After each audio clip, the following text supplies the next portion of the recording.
सीता ही तैयार होकर आ जाती हैं और लखन भी तैयार हो गए।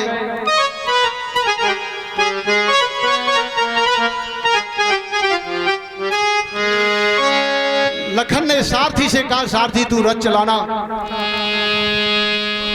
और मैं बैठ के चलूंगा। सीता जी आ गई, सीता जी को रथ में बैठा लिया। आज पीछे के लिए मोह करके लक्ष्मण जी रथ में बैठ गए। और क्या होता है, रथ में सीता को बैठा लक्ष्मण वन को रास्ता।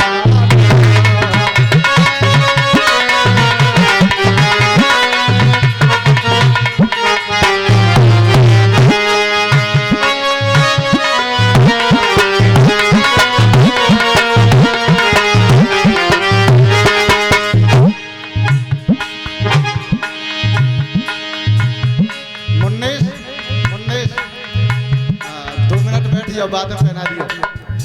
अब तो रुकाए, मैं 2 मिनट हमें कह दूंगा। रथ में सीता को बैठा लक्ष्मण वन को रास्ता।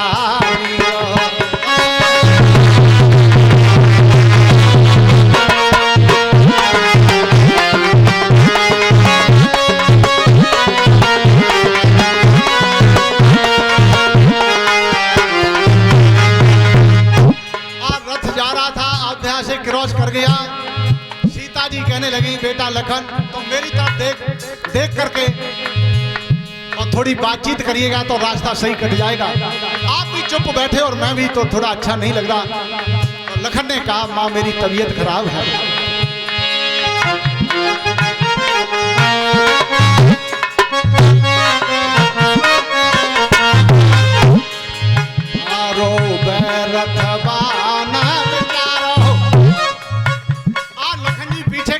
किए बैठे थे, अपना सिर अंगूछे से बांध लिया था और रोते जा रहे हैं। सीता जी बीच में थी। सीता ने कहा, बेटा तो मेरी तरफ मुंह कर लो, थोड़ी बातचीत होती जाएगी तो रास्ता कट जाएगा।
सीता ने कहा, बेटा मेरी तरफ मुंह कर लो। लखन नहीं देख रहे। लखन को ये था, अगर मेरी बात हो गई और बात खुल गई तो मामला फेल हो जाएगा। भैया ने मना कर दिया। रथ में सीता को बैठा लक्ष्मण वन को रास्ता लियो।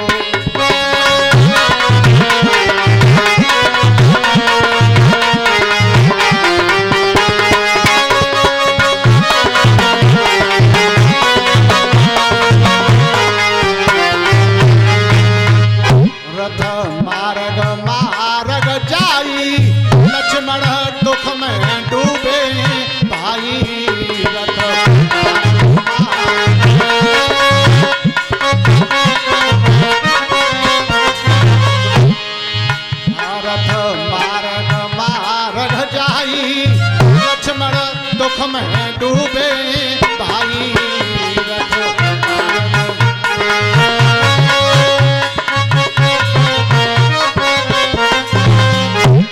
ओ देवर काए भय उदार। आज तुम्हें क्या होगा, तुम मेरे से बात क्यों नहीं कर रहे? लेकिन लखन रो रहे थे। देवर काए भय उदार लक्ष्मण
राजन भाइयों रथ जा रहा था, लेकिन रास्ता में लक्ष्मण ने कहा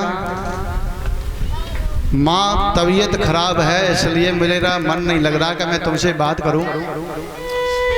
अच्छा चलो मुन्नेश पहना दो, मुन्नेश पहना दो, पहना दो। तो कहा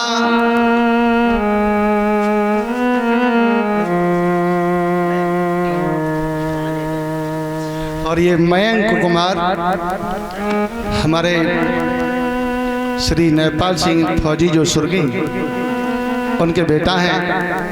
मुन्नेश कुमार अपने भानेज के द्वारा माल्या पर भेंट करा रहे हैं। व्यास बीज पर परमात्मा सुख शांति दे।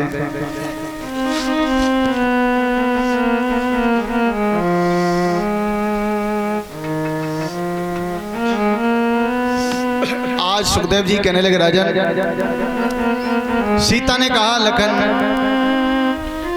इस जंगल में हिरन बहुत अच्छे हैं। बोले हाँ। आगे रथ बढ़ा, बोले बेटा बगीची बहुत अच्छी है, फूल बहुत अच्छे खिल रहे हैं, फल लटक रहे हैं। बोले हाँ। बोले जे बताओ संतों को भेंट करने तो फल फूल तोड़ने भी हैं। बोले हाँ। अब सीता जी सोच रही थी मैं ये बात कहूँ तो लखन ये कह दे कि मेला तोड़ लाऊं फल भेंट करने के लिए, लेकिन लखन ने हाँ कर दिया, लेकिन तोड़ने के लिए कुछ नहीं कहा।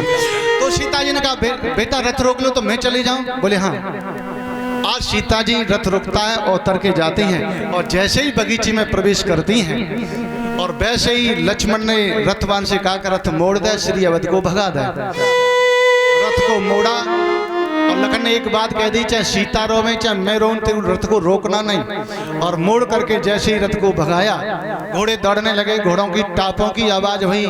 सीता जी बगीचे से फल और फूल तोड़ रही थी। एकदम उन्होंने देखा रथ कैसे भाग रहा है, तो जैसे ही बगीचे से निकली तो रथ भाग रहा था, धूल उड़ रही थी। आवाज लगा दी, ए भैया लक्ष्मण देवर जी, लक्ष्मण जी मुझे छोड़कर कहाँ जा रहे हो, तुम कहाँ जा रहे हो।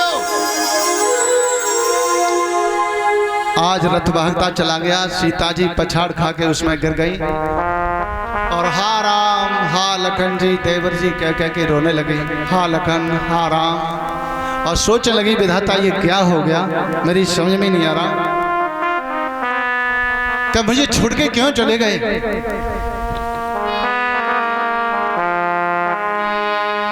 और सीता ने रो रो कर एक शब्द कहा, एक हरियाणा भाषा में शब्द है,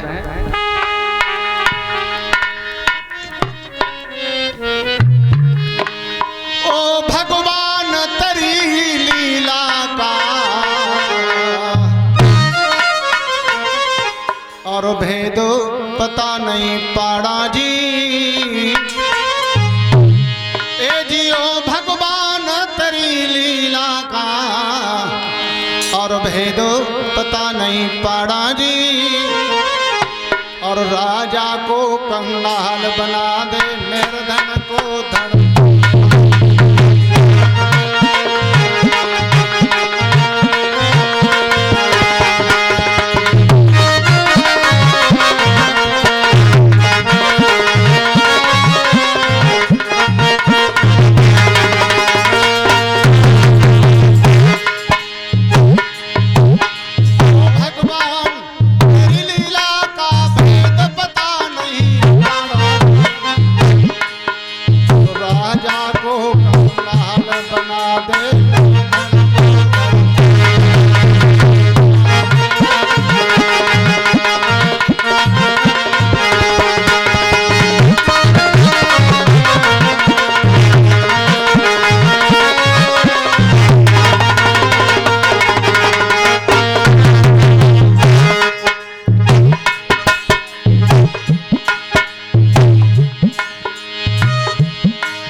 सुनाऊं तो तुम्हें ही सुन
होती है विधाता, तब तक वाल्मीकि जी महाराज आ गए।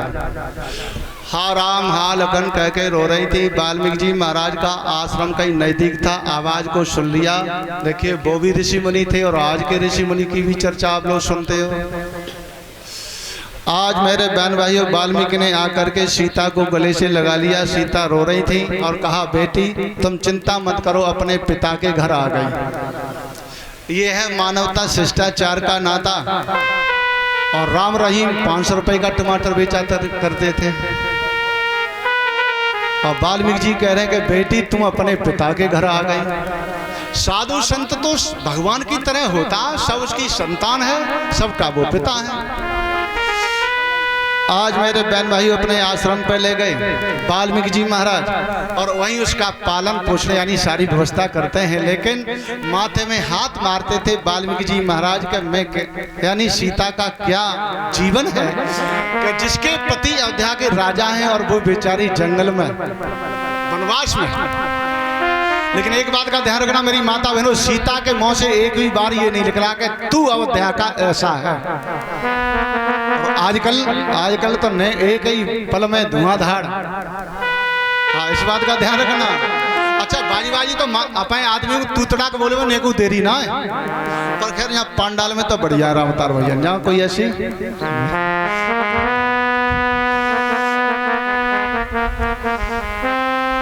लेकिन एक बात बताऊं, हमारे भाइयों को भी देखना चाहिए कि भाई भी अपनी पत्नी से तुम करके बोलो, ताली तो दोनों तरफ से बजेगी।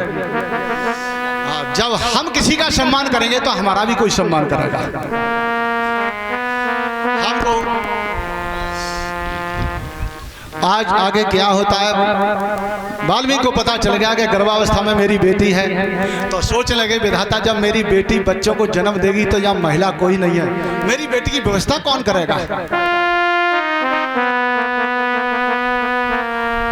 वाल्मीकि बन चिंता व्यापी, सोचने लगे विधाता मेरी बेटी की व्यवस्था कौन करेगा। मैं पुरुष हूँ, भले हूँ संत हूँ, कोई भी हूँ, लेकिन मैं पुरुष हूँ।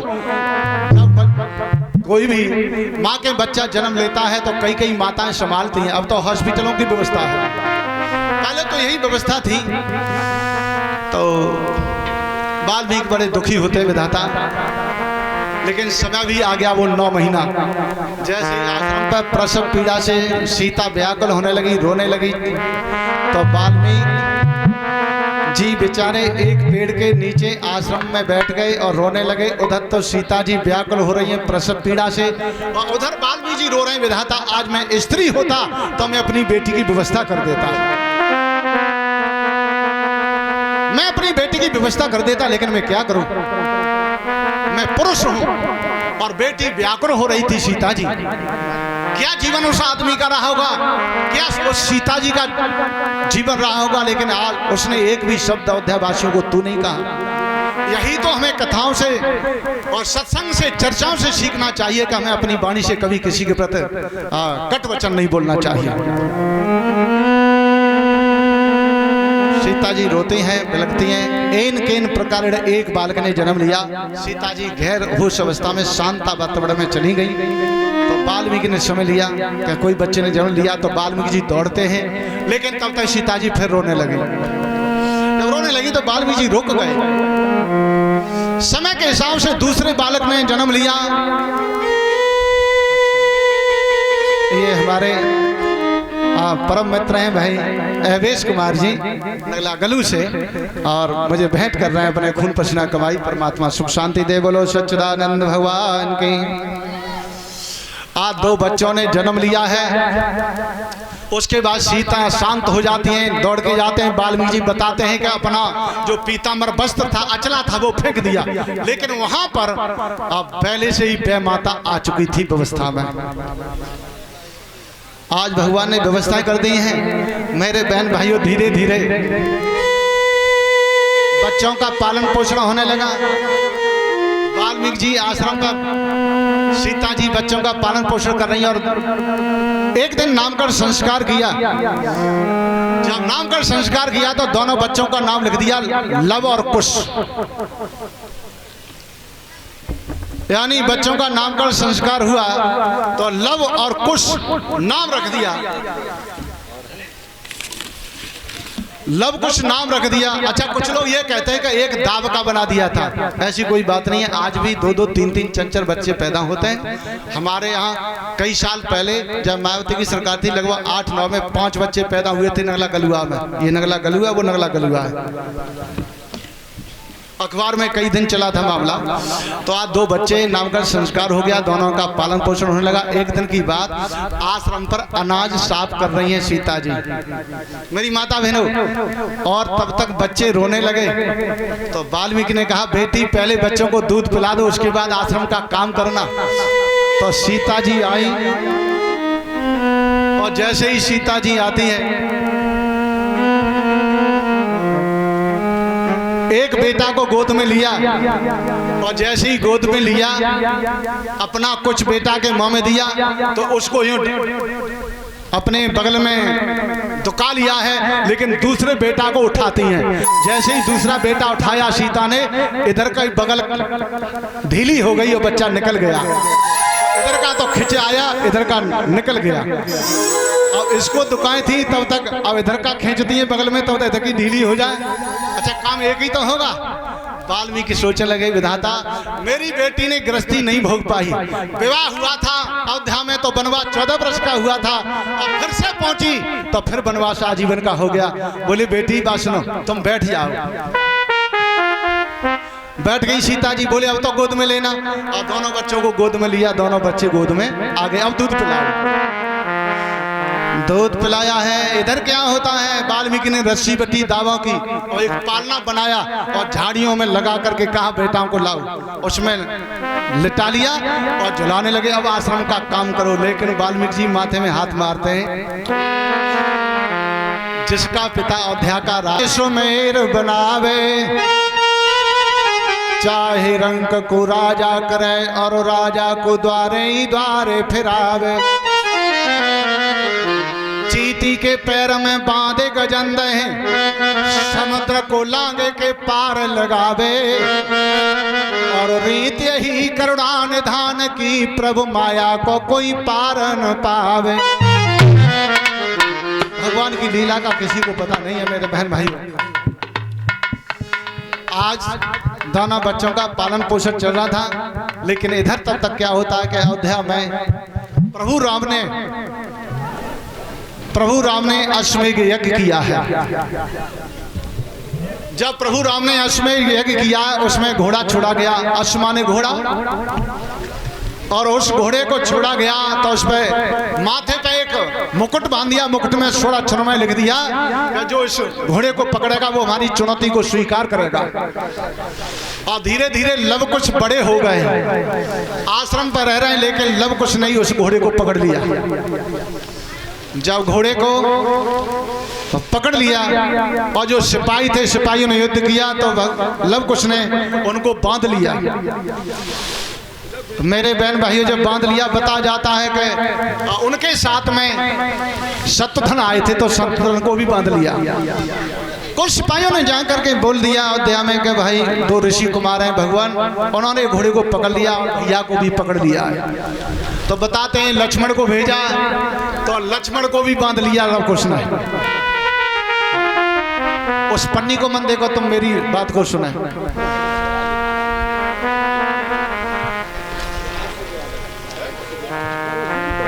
और ये आशिक कुमार जी महाराजपुर से माला पर भेंट कर रहे हैं। परमात्मा सुख शांति दे, नन्हे से बच्चे हैं। बोलो आनंद कंद भगवान की।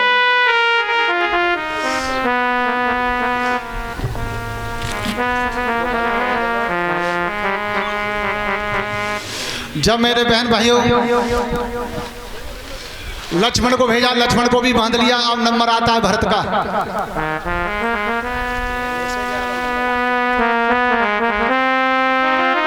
और ये ऋतिक कुमार जी महाराजपुर से ही छोटे से बालक और माला पर भेंट कर रहे हैं। परमात्मा सुख शांति दे।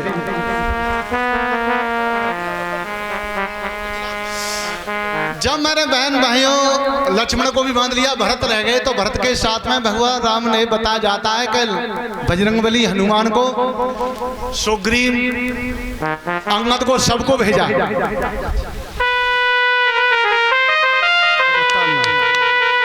और ये हमारे परीक्षित महाराज जी माला पर भेंट कर रहे हैं 101 रुपए की। परमात्मा सुख शांति दे, धर्म की तरफ अग्रसर कराए।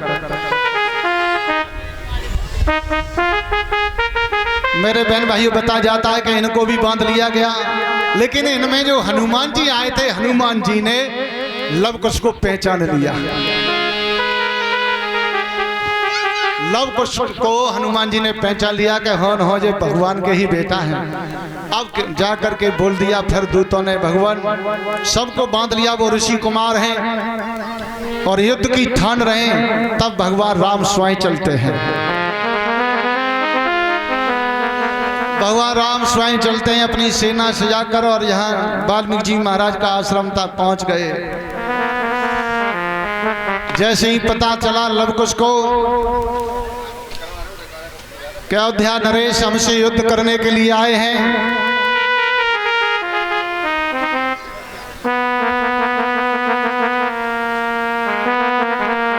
हाँ ये हमारे सुखपाल सिंह जी महाराजपुर कलश वाली कन्याओं का और शास्त्री मंडल का जगपति परिषद का स्वागत कर रहे हैं और 2500 रुपए भंडारे के लिए भेंट कर रहे हैं। स्वागत में तालियां बजाएं सब लोग। 2500 रुपए भंडारे।